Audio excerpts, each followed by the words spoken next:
Hey folks, how you doing? This is Harold with Papa Bear Peppers, and today I want to cover a topic that I've been hearing a little bit about on all the pepper sites, and it's called a soil slurry test.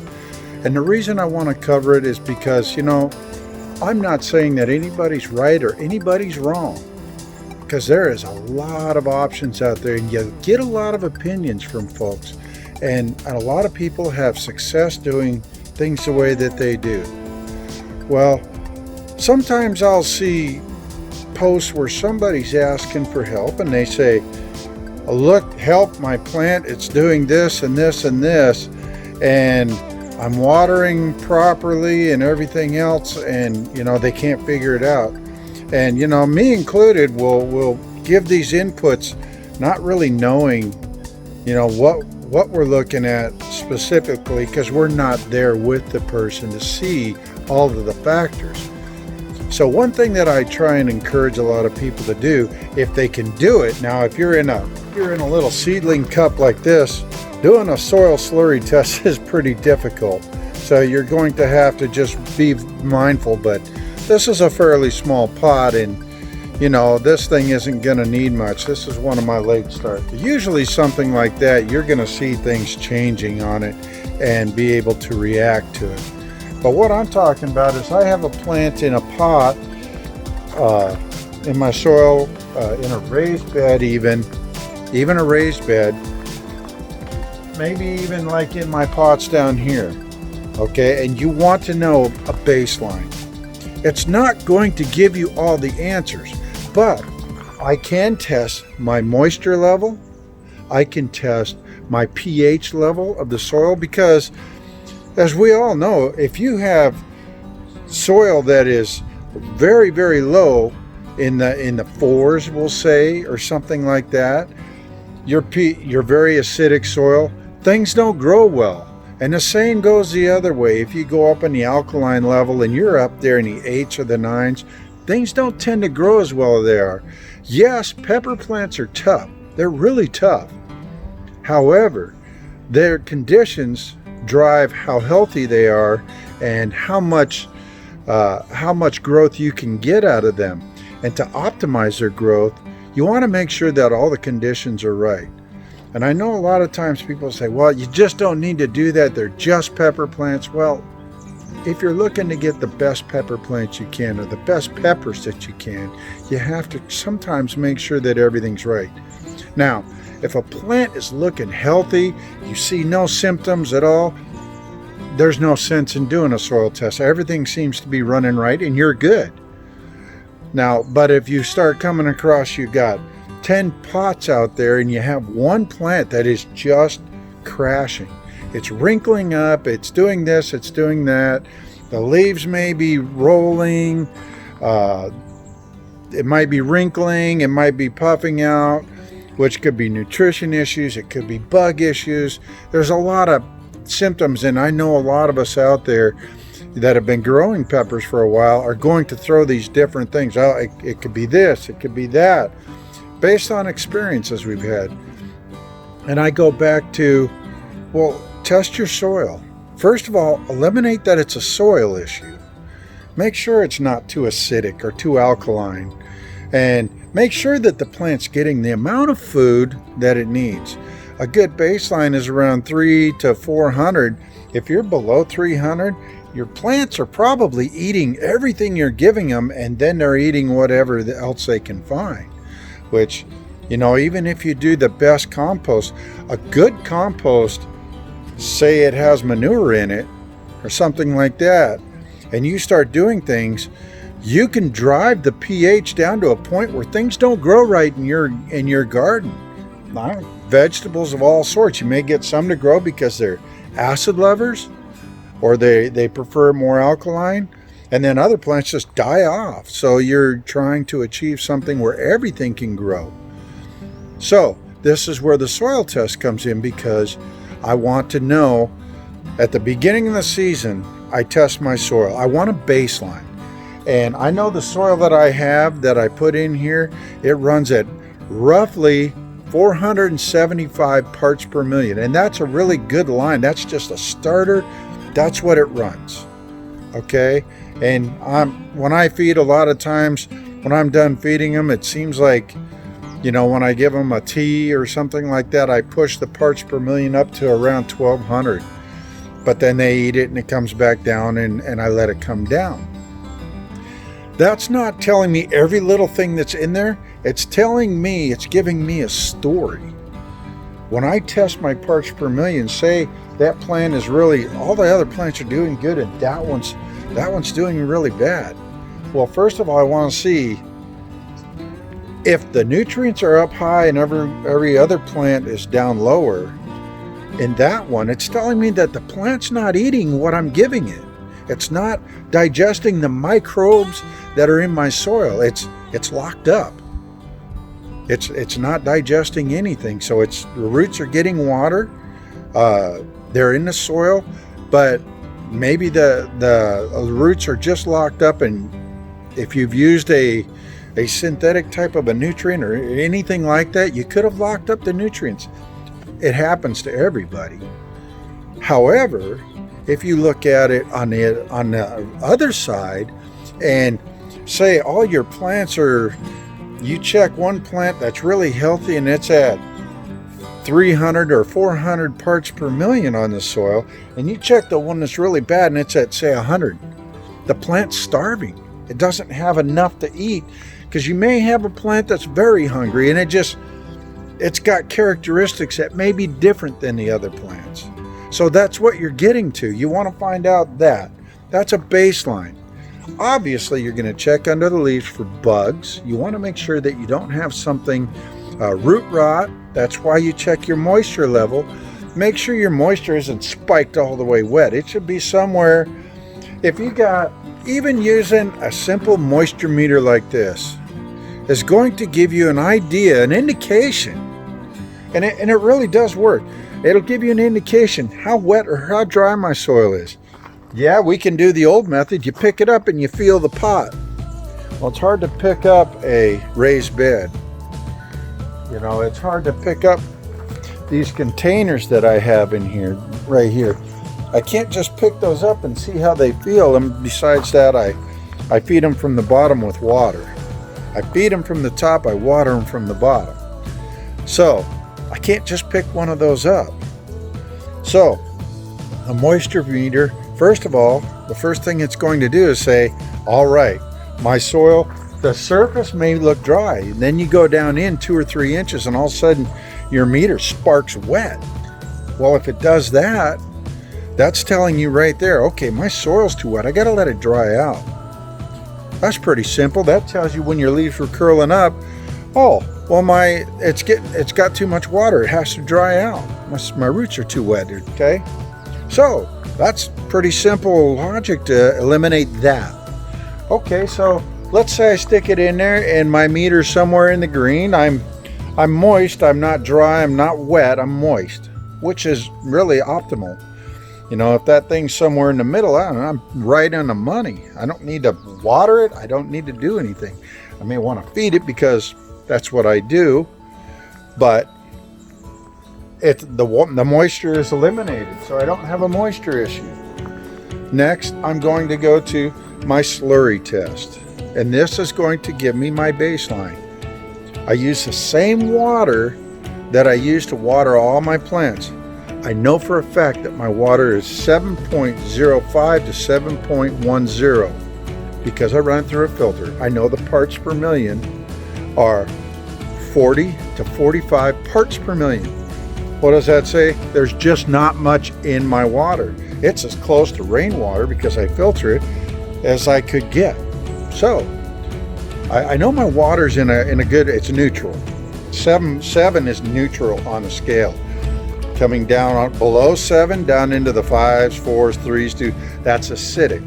You go the other way up the scale and you're getting alkaline. And if you tip that too far one way or the other, your plants are not going to respond right. And if your pH is bad, well, guess what? Then like things like I do, like I use Nectar for the Gods in a lot of my feedings. It's what I prefer. I think it's an awesome product. Well, Nectar for the Gods works really, really well at around 6.2 to up to 6.8. It really responds well, and that's what you want your soil at. So it does matter to me. Now, you've seen people go up there and amend their raised beds. What do they put in there? Lime. Why? Because you're raising the pH up. Limestone raises the pH. Now, I use an Olympus up.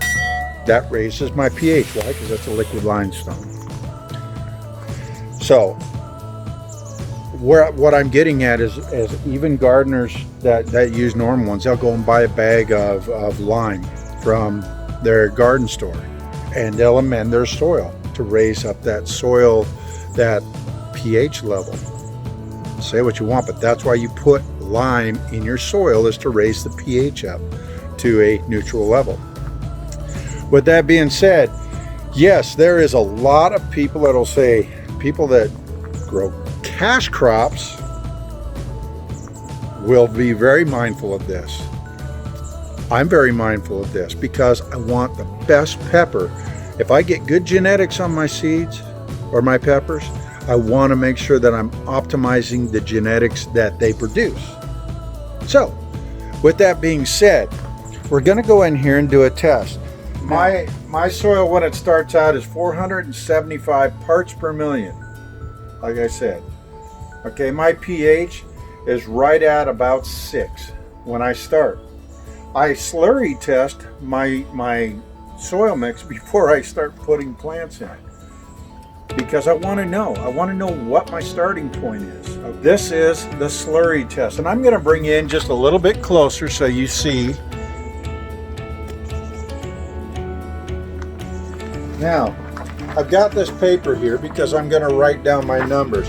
I've already got my water numbers on top, and that's my water, my pH, and my parts per million is 40 to 45. That's in all my bottles. The next thing I want to do is I want to test my soil, and this is how you do a simple soil slurry test.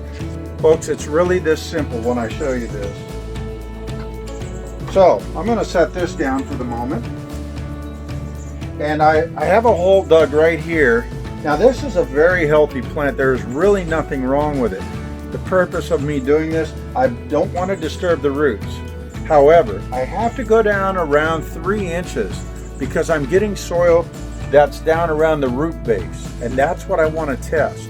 If you test the surface, you're not going to get an accurate reading. You want to test down by where your root base would be. So if you have a bucket, dig down by the side or as close as you can to the root balls, but be mindful of your root balls. So I've got this hole dug, and I'm about that far down, so 3 inches.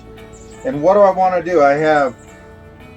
So here's some of the water that I use to water my plants. Don't use something that you don't use to water with, because you're defeating the whole purpose behind doing the soil slurry test. So I have some water.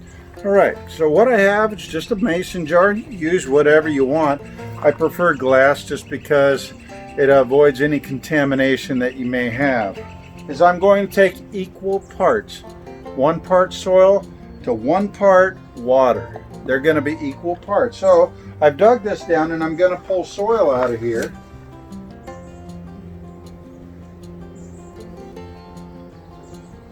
And remember, it's down by the base of the roots.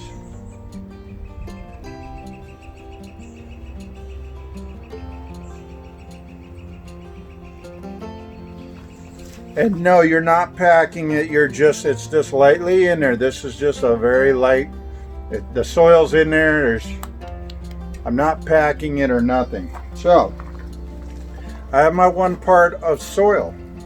I dump it in my jar, just like that. And now, I'm going to take 1 part of water. Now, those are together, and I'm going to just stir them together. While I'm going to do that, I'm going to go ahead and fill this hole back up. I filled this hole right back up that I had. And again, I'm going to check my moisture first. I want to know what my moisture is down here in the soil bed. Leave it in there for a minute. Don't just stick it in there. Let it settle.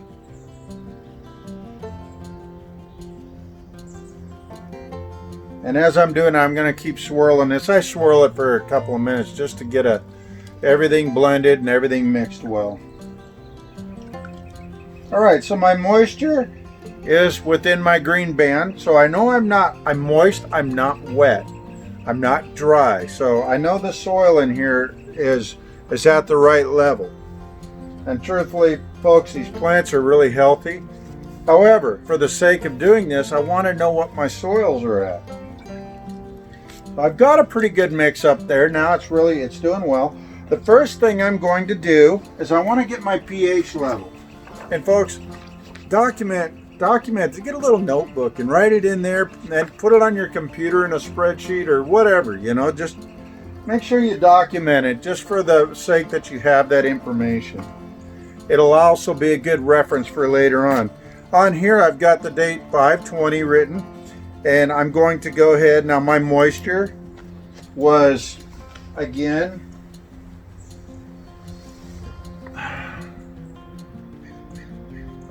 my moisture was at 6.5, okay?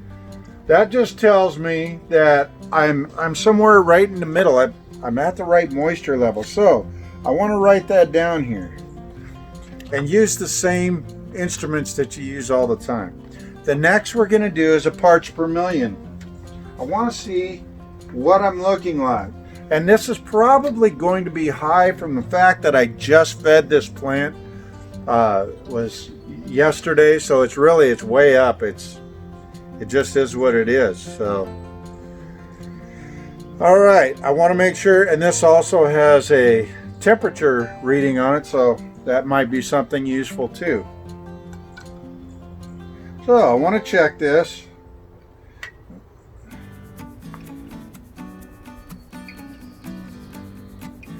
And I let it settle, and I'm going to stir it just a little bit. I want to get as decent of reading as I can. So right there, I'm at about 998. All right, I'm going to write that down, and I'm going to use this cup just to clean my instruments, folks. I will say that if you're going to buy, make sure that if you buy your instruments, make sure you keep them clean and treat them. Don't just throw them around, or you're gonna knock them out of calibration.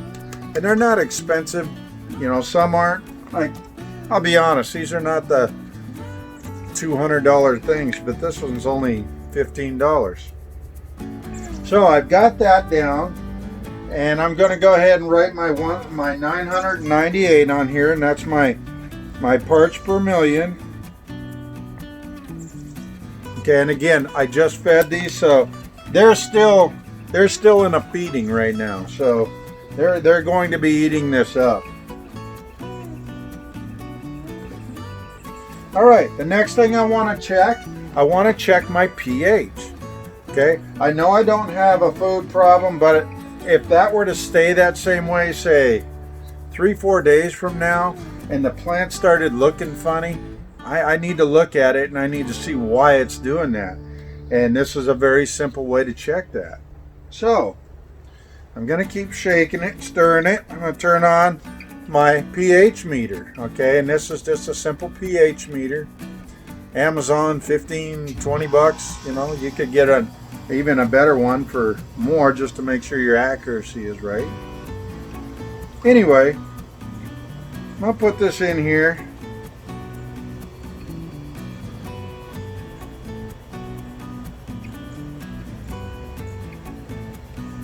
And my pH is 6.37. 6.37 and stabilizing. Folks, that's exactly where I want this soil. Okay, now if that were really low, I'd want to do something to raise it up. I'd want to slowly, don't just go in there and shock your system. You have to raise that pH slowly, and you can do that with your lime. I prefer my Olympus Up because it's a basic liquid type of a lime in it, and I can include it into my feedings and raise it slowly. You don't want to just go in there, well, I need to raise it up, I need to get it up fast, because you'll just shock the plant. You will absolutely shock your plant. So, bring it up slow. It doesn't take long to raise it, but just, do it carefully and do it gently and bring it up. If you're just a little bit below, bring it up slow and get it into that. Honestly, if you're not doing what I'm doing, you can go anywhere from 5-7 to really 7 and be okay. But get that pH up. If you start getting below that, your plants are going to start talking to you. So I'm going to write that down. Again, I had 6.37 on my pH. So do I have to do this all the time to this one? No. I need to do it when I can't figure out what's going on. And it gives me a baseline, something to start at. Okay, what is the first thing I do? What is my moisture at?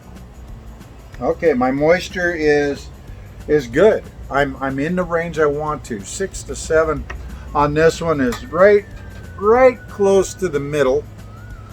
If it was all the way wet, I'm looking at root rot. I'm looking at problems because I can literally just suffocate my plant. And then so I check that and I find out where my moisture's at. Then I go on to the soil slurry test. I check my pH. Am I too acidic? Am I too alkaline? That's something that you can check on a plant. Very simple. A simple slurry test with some very simple tools, and you can check that. So I find out that my pH is good on this one.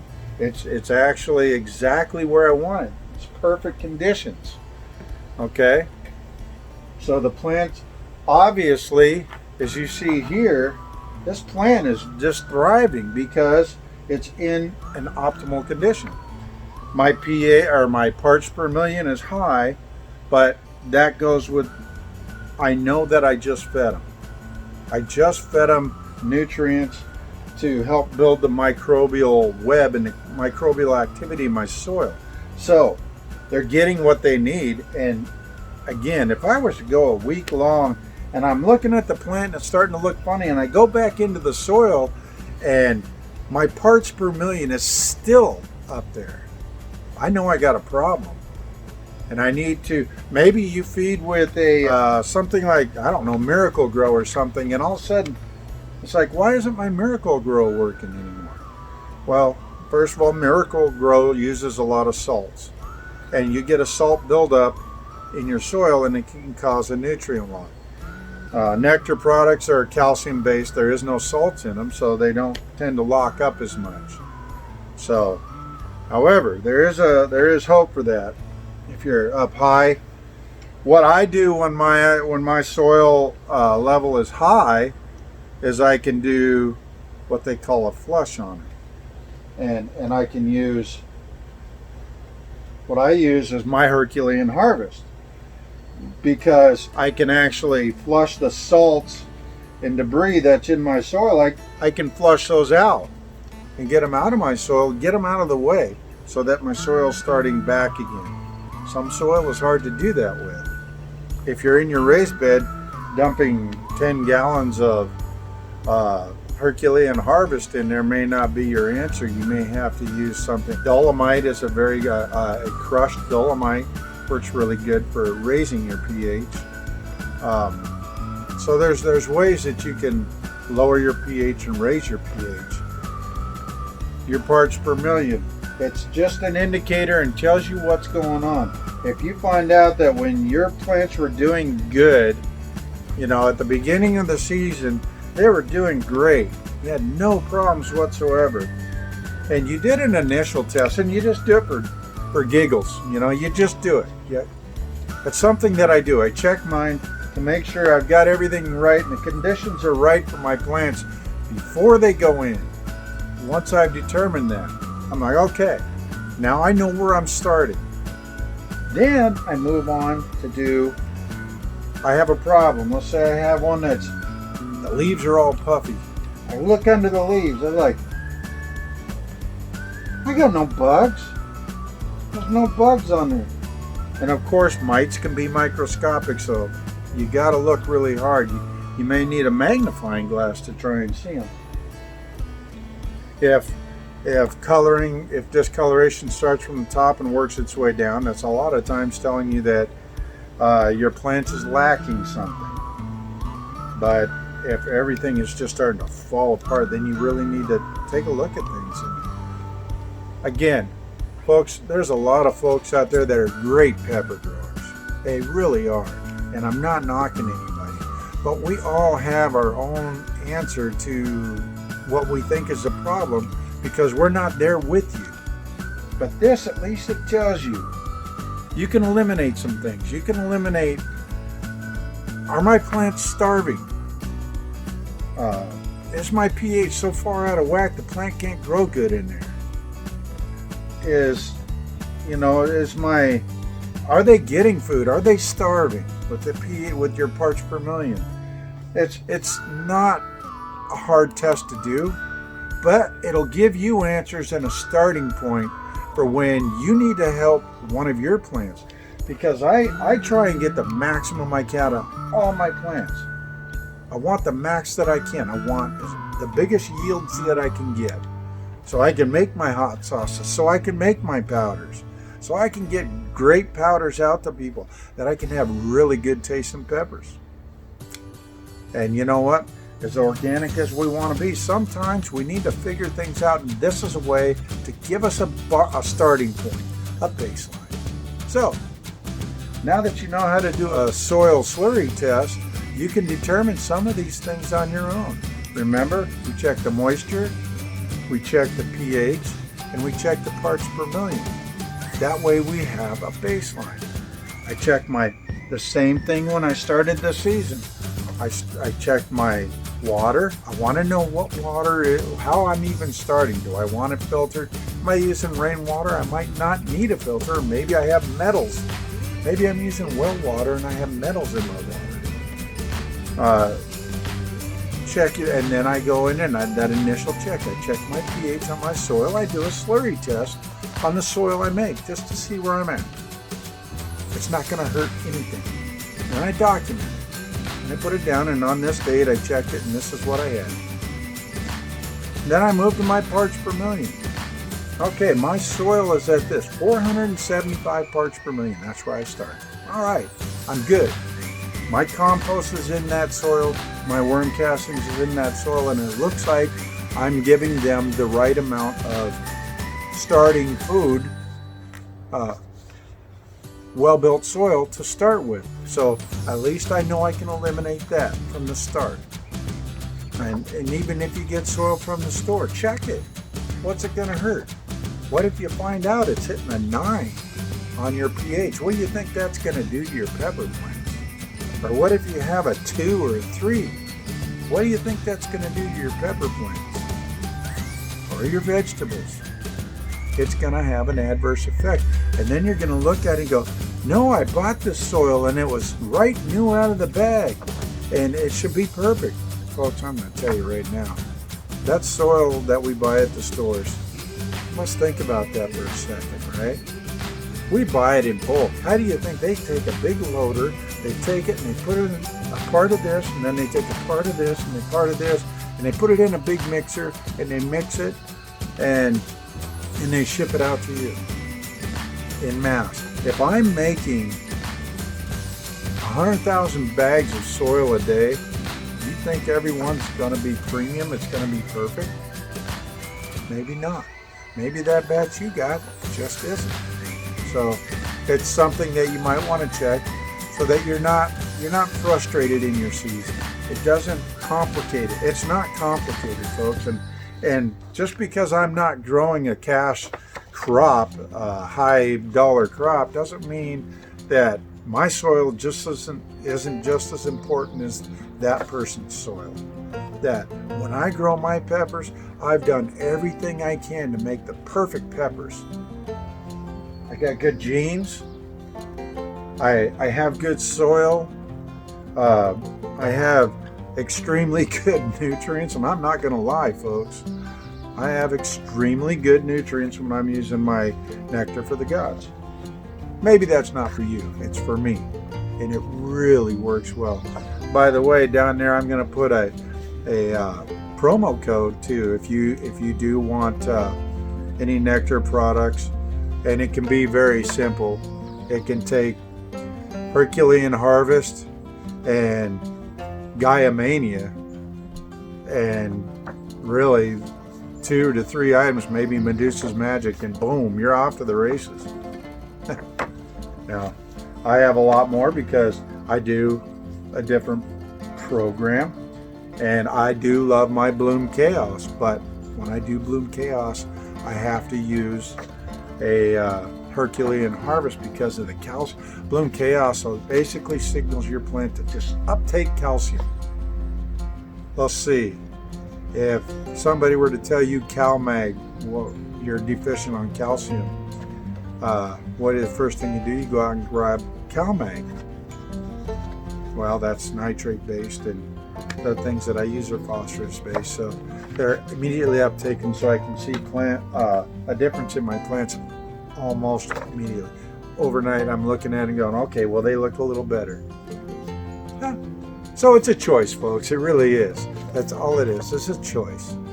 And doing a soil slurry test, at least it gives you the sanity when we get it bombarded with, what do you think it is? What do you think it is? What do you think it is?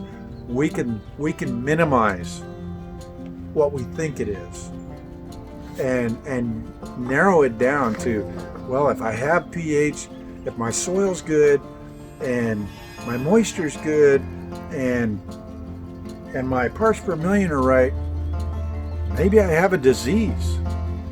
Maybe I have a bug problem. At least you were able to drill it down to at least eliminate some things.